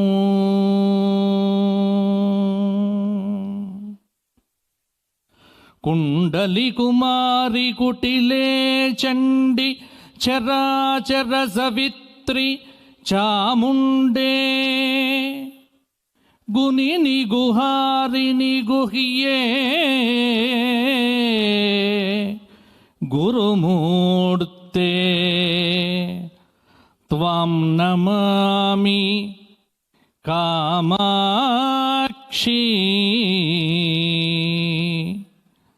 त्वां नमामि कामाक्षी।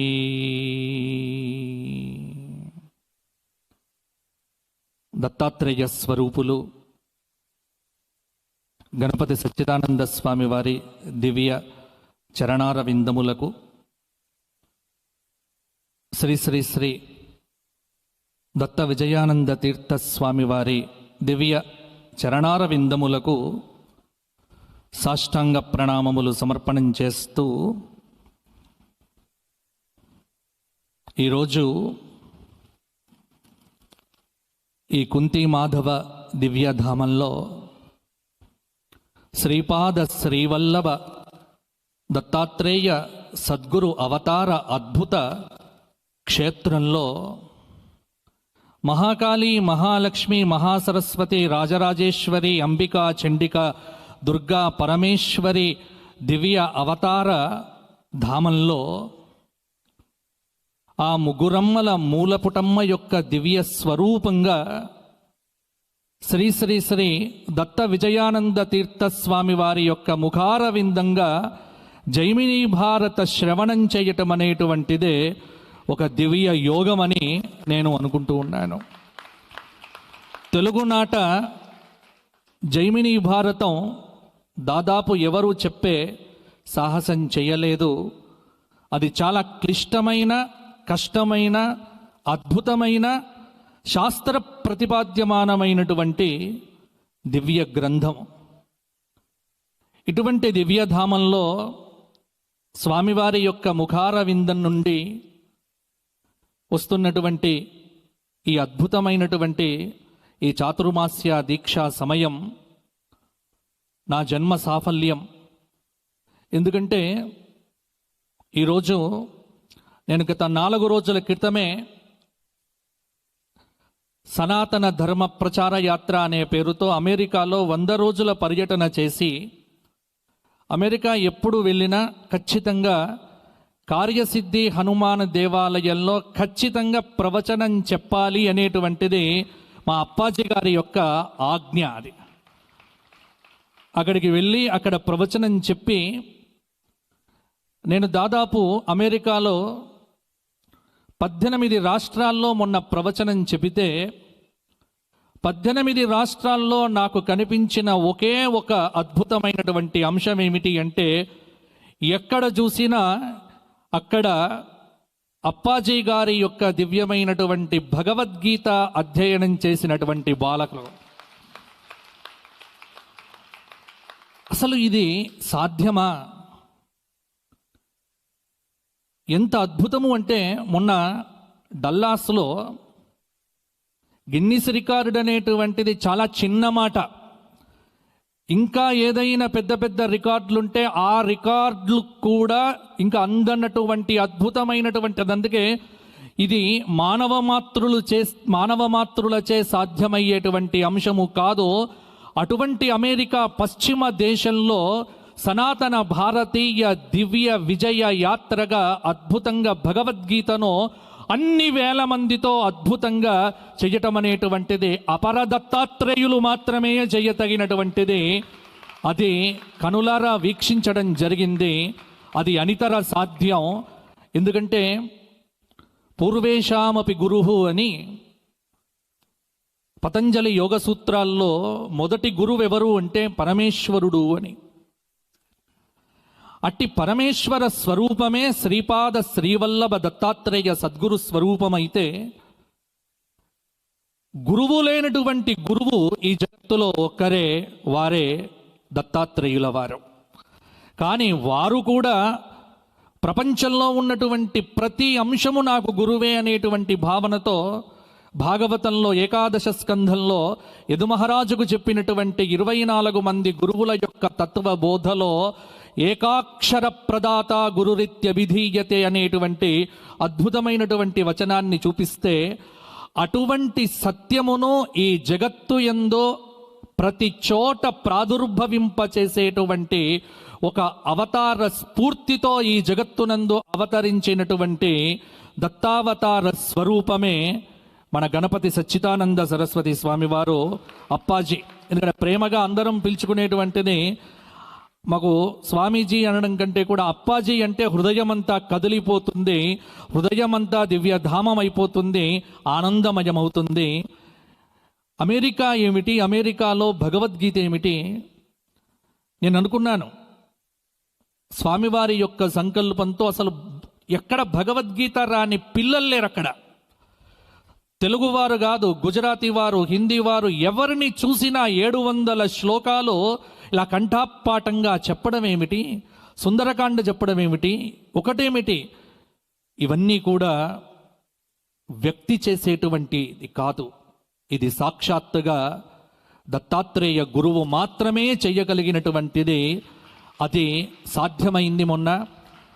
అందుకే నాకు గిన్నిస్ రికార్డు అనేటువంటిది చాలా చిన్న మాట అనిపించింది. స్వామివారు ఏమిటి, స్వామివారు సాక్షాత్తు శ్రీపాద శ్రీవల్లభ దత్తాత్రేయ సద్గురు స్వరూపము. కాబట్టి వారికి ఎన్ని రికార్డులు ఇచ్చినా, ఏది ఇచ్చినా అది పూర్తిగా కూడా తక్కువే. ఎందుకంటే ఈ భూఖండం మీద ఎవ్వరూ చెయ్యలేనటువంటి మహత్తరమైనటువంటి పని ఈ రోజున చేస్తున్నటువంటిది ఒకే ఒక్క స్వామివారు, వారు సాక్షాత్తు అప్పాజీ గారు. కాబట్టి ఆ స్ఫూర్తి అంటే ఆ వయస్సులో అంత కష్టమైనటువంటి, ఎందుకంటే ఖండాంతరాలు దాటి అక్కడికి వెళ్ళి అక్కడ అన్ని గంటలు, ఇప్పుడు భాగవత ప్రవచనం అద్భుతంగా కార్యసిద్ధి హనుమాన్ క్షేత్రంలో భాగవతం, నేను ఎందుకంటే నాకు చాలామంది పంపిస్తూ ఉంటారు, చూస్తూనే ఉన్నాను. అద్భుతమైనటువంటి భాగవతం, అసలు ఆ హాలు సరిపోవట్లే. అమెరికాలో సాధారణంగా నేను ఎప్పుడు వెళ్తే చెప్తూ ఉంటా ఏమిటి అంటే, అక్కడ వారం మొత్తంలో ఒక వీకెండులేనే వీళ్ళందరూ బలంగా ఉంటారు, మిగతా రోజుల్లో పూర్తిగా వీక్గా ఉంటారు అందరూ కూడా. కానీ ఒక్క కార్యసిద్ధి హనుమాన్ దేవాలయంలో మాత్రమే వీకులో కూడా విపరీతమైన బలంగా ఉండేటువంటి ఒకే ఒక్క చోటు కార్యసిద్ధి హనుమాన్ క్షేత్రం. అక్కడ ఏ రోజు వెళ్ళినా వేల కొద్ది జనం. అసలు నేను ఉంటున్నది అమెరికాలోనా లేకపోతే మైసూరులోనా నాకు అర్థం కాలేదు. అంతటి అద్భుతమైనటువంటి కార్యక్రమాలు నిర్వర్తిస్తూ ఉన్నది దత్తపీఠం. అలాగే ఈ రోజున ఇక్కడ ఈ విధంగా సనాతన ధర్మం కోసం అప్పాజీ స్వామి వారు, అలాగే దత్త విజయానంద తీర్థ స్వామి వారు చేస్తున్నటువంటి కృషి ఇది అనితర సాధ్యమైనటువంటిది. ఇది వారికి మాత్రం గగనం గగనాకారం, సాగరం సాగరోపమ, అనన్వయాలంకారం. అందుకే దీనికి పోలిక ఉంటుందా అంటే అప్పాజీకి అప్పాజీ మాత్రమే సాటి, దత్త విజయానంద తీర్థ స్వామి వారికి దత్త విజయానంద తీర్థ స్వామి వారే సాటి. ఈ విధంగా అద్భుతమైనటువంటి వారి యొక్క అనుగ్రహ ఆశీస్సులే మాబోటి వారిని నడిపిస్తూ ఉన్నాయి. వారి యొక్క ఆదేశం, వారి యొక్క అనుగ్రహము, ప్రవచన నిధి అనేటువంటి ఒక అద్భుతమైనటువంటి అనుగ్రహాన్ని నాకు అప్పాజీ గారు అందజేసి నా బాధ్యతను మరింత గురుతరం చేసి నిద్రపోకుండా ఈ రోజుకు దాదాపు 250కి పైగా భాగవత సప్తాహాలు రోజు 7 గంటల చొప్పున నేను చెప్పగలిగాను అంటే అది పరిపూర్ణమైనటువంటి స్వామివారి యొక్క అనుగ్రహ ఆశీస్సులు. అలాగే స్వామివారితో ఇప్పటి నుంచి కాదు మాకు, ఎందుకంటే చాలా దాదాపుగా కొన్ని సంవత్సరాల నుండి ఎక్కడ మేము కలిసిన అపారమైన మాతృప్రేమ, ఆ ప్రేమ అవ్యాజమైనటువంటిది, ఆ ప్రేమకు హద్దు లేదు. అంతటి ప్రేమను కురిపిస్తూ ఆ ప్రేమయే మమ్మల్ని ఈ విధంగా ముందుకు తీసుకువెళ్తూ ఉన్నది. ఒకటే మేము కోరుకునేది ఏమిటి అంటే ఈ విధంగా మమ్మల్ని ముందుకు నడిపించి ఇంకా సనాతన భారతీయ ధర్మ ప్రచారాన్ని విశ్వవ్యాప్తం చేసేటువంటి యజ్ఞంలో మమ్మల్ని కూడా ఒక సమిధలుగా వాడుకోవలసిందిగా, ముందుకు వెళ్ళవలసిందిగా సద్గురుదేవులను ప్రార్థన చేస్తూ అపరదత్త స్వరూపంగా దత్తాత్రేయుల వారు ఈనాటికి ఇది అవతారానికి సమాప్తి లేదు, దత్తావతారానికి సమాప్తి లేదు. యస్యాస్తి మాహురే నిద్ర నివాసః సహ్య పర్వతే భాగీరథ్యాం సదా స్నానం ధ్యానం గంధర్వపత్తనే. దత్తాత్రేయుల వారి యొక్క దినచర్యను టెంబేస్వామి వారు ద్విసహస్రీ గురుచరిత్రలో వర్ణించినారు. ఈ యావత్తు ఇంతకుముందే స్వామివారి యొక్క ముఖార వింద నుంచి విన్నాం. అయోధ్య, మధుర, మాయ, కాశీ, కాంచీ, అవంతిక, పురి, ద్వారవతి చైవ సప్తైతే మోక్షదాయకాః. దత్తాత్రేయ పాదస్పర్శ చేత పునీతం కానటువంటి భూమి ఈ జగత్తులో ఇంకా ఒక భారత భూమి మాత్రమే. యావత్తు భారత భూమి మొత్తం కూడా దత్తాత్రేయ దివ్య పాదస్పర్శ చేత పునీతమవుతూ ఉంటే అటువంటి ఆ దత్తాత్రేయ దివ్య పాద స్పర్శ ఒక భారతదేశమునే కాదు ఖండాంతరాల్లో కూడా తీసుకువెళ్ళేట్టుగా అప్పాజీ స్వామి వారికి దత్తాత్రేయుల వారు ఆ బాధ్యతనిచ్చి ఒక భారతదేశమే కాదు యావత్తు మొత్తం విశ్వమంతా కూడా దాదాపు 850 కోట్ల జనాభా కలిగినటువంటి ప్రపంచంలో 196 దేశాలు కలిగినటువంటి ప్రపంచంలో 4782 మతాలు కలిగినటువంటి ఈ విశ్వవ్యాప్తమైనటువంటి విశ్వంలో ఒకే ఒక్క ధర్మం ఈ విశ్వాన్ని పాలిస్తున్నది, పోషిస్తున్నది, రక్షిస్తున్నది, కాపాడుతున్నది, అందరినీ అక్కున చేర్చుకుంటున్నది, విశ్వాన్ని అహరహము కాపాడుతూ ఉన్నది. ఆ ధర్మమే సనాతన ధర్మము, ఆ ధర్మమే హిందూ ధర్మము. అట్టి సనాతన ధర్మ ప్రచారాన్ని 850 కోట్ల మందికి నిత్యము చేర్చుతున్నటువంటి స్వామివారు శ్రీ శ్రీ శ్రీ గణపతి సచ్చిదానంద స్వామివారు మాత్రమే. కాబట్టి వారి యొక్క అనుగ్రహము దత్తానుగ్రహంగా భావిస్తూ దేవదేవుని చింతించు దినము దినము అని ఈ రోజున ఈ కుంతి మాధవ దివ్య ధామంలో అనగా దత్తాత్రేయ దివ్య క్షేత్రంలో స్వామివారి యొక్క అనుగ్రహము కేవలం చాతుర్మాస్య దీక్షా సమయంలో యతీశ్వర దర్శనం సకల పాపములను, సకల కల్మషములను, ఆధ్యాత్మిక, ఆదిదైవిక, ఆదిభౌతికాది త్రివిధ తాపత్రయములను తొలగింపజేస్తుంది అని. అందుకే ఇక్కడికి వస్తే మీరు స్వామివారి దగ్గరికి వచ్చి, ఎందుకంటే సర్వసంగ పరిత్యాగులైనటువంటి యతీశ్వరుల దగ్గరికి వచ్చి మనం ఏమడగాలి? ఇది చాలా తెలుగు వాళ్ళకు చాలామందికి తెలియదు. నేను చూస్తూనే ఉంటాను, స్వామివారి దగ్గరికి వచ్చి మా ఆవిడ నా మాట వినట్లేదు అని అడగకూడదు. మన సంసారాన్ని వదిలిపెట్టి ఇక్కడికి రావాలి. స్వామివారి దగ్గర అడగవలసింది జ్ఞానం మాత్రమే. కాబట్టి అట్టి జ్ఞానమును అందించటం కోసమే 2 నెలలు ఎక్కడికి వెళ్ళకుండగా దీక్ష అనేటువంటిది కూడా పట్టుకొని నారాయణ స్వరూపంగా దర్శన మాత్రము చేతనే గురోరనుగ్రహేనైవ పుమాన్ పూర్ణః ప్రజాయతే. వారి యొక్క కేవలం యత్కటాక్ష సముపాసనా విధి సేవకస్య సకలార్థ సంపద అని శంకర భగవత్పాదుల వారు కీర్తించినట్టుగా వారి దృష్టి చాలు. ఆ దృష్టి మాత్రము చేతనే మనము అజ్ఞానము నుంచి కూడా దూరంగా వెళ్ళి జ్ఞానాన్ని పొందుతాము.